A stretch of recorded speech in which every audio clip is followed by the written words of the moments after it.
Normally, when we talk about Krabong and Krabi Krabong, we're talking about these long stabbed weapons. All right, just like this one right here. However, Krabong refers to another type of weapon as well. And that would be this one right here. This really odd weapon.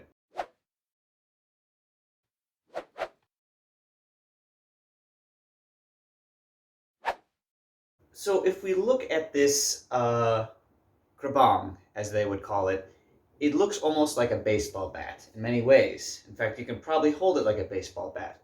However, pictures depict it being held like with one hand, almost like you would with a sword. However, as I'm holding it right now, this really long Krabong, in terms of this thing, is very top heavy and all that stuff.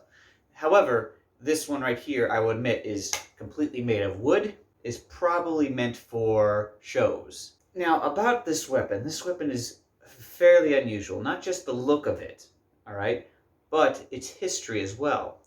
There's no record of it being used in some sort of way during warfare or during combat in any way.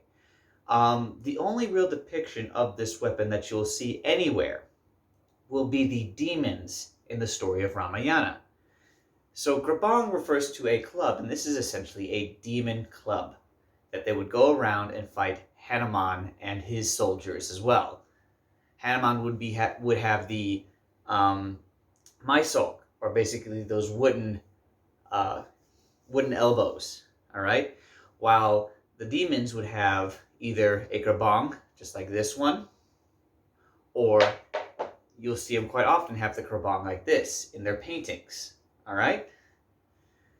Now, because this is usually shown in a lot of mythical pictures or mythical paintings, and some, this is probably a very fictional weapon, meaning that you probably will have never seen it being used in the time period of Ayutthaya or Sukhothai or even the Ratnako Sin period against other soldiers.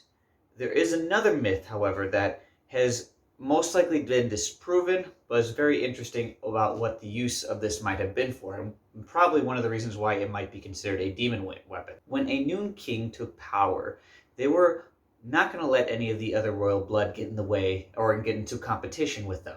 So they had to naturally kill them off.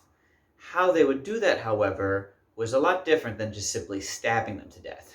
In one of the history books that I have here, it talks about how they would cover the royal family member with a type of silk cloth and then proceed to beat them to death over the head with a blunt object in order to not spill any blood on the ground, therefore having the ghost come back and haunt them.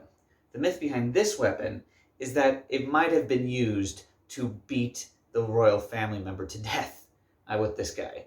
However, there are different pictures involving other types of weapons or other types of blunt objects killing that family member. Now this one, what is the use for this guy? Honestly, it is still definitely part of Krabi Krabong culture as well as Thai culture. It is definitely a part of the Ram dances. It has its own Ram style dance. What I can definitely say about this is that it's probably most likely a fictional weapon used mainly for shows depicting the demon side in this case. However, I would definitely want to get one of these because it is actually rather fascinating looking and all that stuff, and has these cool rivets on the end of it. Anyway, this is a new weapon I figured I wanted to show all of you guys, all fans of Krabi Krabong, or those who are really interested in more different types of weapons in general. If you have more information on this weapon, please comment on it, because one of the difficult things for me is that I actually had a lot of trouble finding information about this. Most of the information I found was just talking with my teachers, and very little on actual reading resources and all that stuff. However, I was able to find a lot of pictures of demons using this weapon. Thank you very much, everybody. I'll see you guys on the next video. Sawasdee krap.